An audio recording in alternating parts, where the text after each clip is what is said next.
So we'll be starting out with our remote cohort, with whom I've had the pleasure of working with for the past 12 weeks. So for our remote cohort, our students come from all across the country. I believe we have representatives from every time zone in the US, which is very exciting. And they come in to our virtual chat room every day and work together with our staff members here in New York.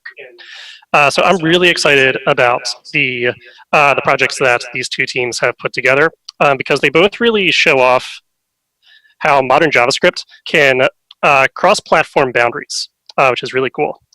So for example, our first group, Radar, has built a desktop application. And it's an application that I think will help you see your database in a new way. So I'm going to turn it over to them to tell you more. Hello, everybody. Welcome to Postgres Academy. My name is Dennis Bowie, and along with me today are Sulamita Morales, Jagnoor Grewal, and Hwangbo. And we're here today to present our application, Radar. We had set out to make an app that's easy to query information from a user's PostgreSQL database, because not everybody should have to study through a database's system documentation just to view their database information. So not only can our app return the retrieved data information in table form, the user can also have the data rendered to a chart type of their choosing. Okay, so once the database is selected, the user will be taken to the editing form to manage the query. And here to show how the querying form works, I give you Hwangbo. Thank you, Dennis. Here, Sam is the owner of a car dealership. He is expanding his business and is opening another one. He needs to determine who his best sales employees are so that he can bring them along to train the new hires. From the dropdown, Sam is easily able to select any of the tables in his database. Upon choosing the combined table using React Redux, the querying choices are rendered with their respective fields. He selects all the information, and then he's able to choose from any number of visualization options: scatter, area, bar, line, pie, or table. Using the aggregate information at the bottom of the graph, Sam is also able to request the name of his best employee and sales in a nice, easy-to-read format. The best thing about making these graphs is that he doesn't lose the additional information that he queried for.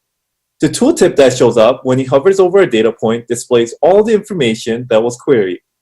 Now, to tell you about how these features were made possible, I give you Noor. Thank you, Min. Hello, everyone. Now let's talk a little about what technologies we used and why. When my team and I began work on our project, we knew we wanted to use D3.js. But since D3 does not use components, it can cause the code to get unwieldy very quickly. To overcome this problem, we decided to combine D3 with React and Redux so our code could become more maintainable and readable. This has allowed our application state to be managed with UI code. All graphs have been made using a library called Recharts that works as a React wrapper for D3. Recharts uses React and D3 to manipulate the DOM and helps build for us these beautiful charts. It is built on top of SVG elements with a lightweight dependency on D3 submodules. Since Recharts supports any D3 supported SVG element, we customized our graphs by creating interactive tooltips and bright colored charts that will help Sam navigate his way around the graph and the information it entails. Now to talk about the node file system and how we implemented the autosave feature, I give you Sulamita. Thank you, Noor. Let's go back to Sam.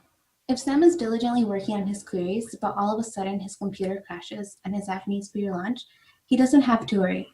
By integrating React Redux and the node file system, we implemented an autosave feature so that the work is saved and loaded automatically.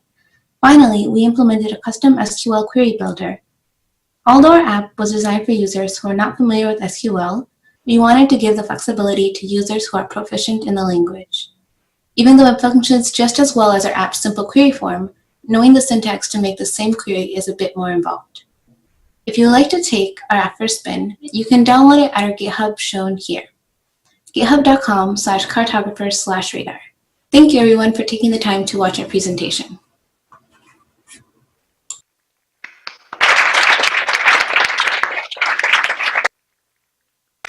All right, very cool. I've always loved student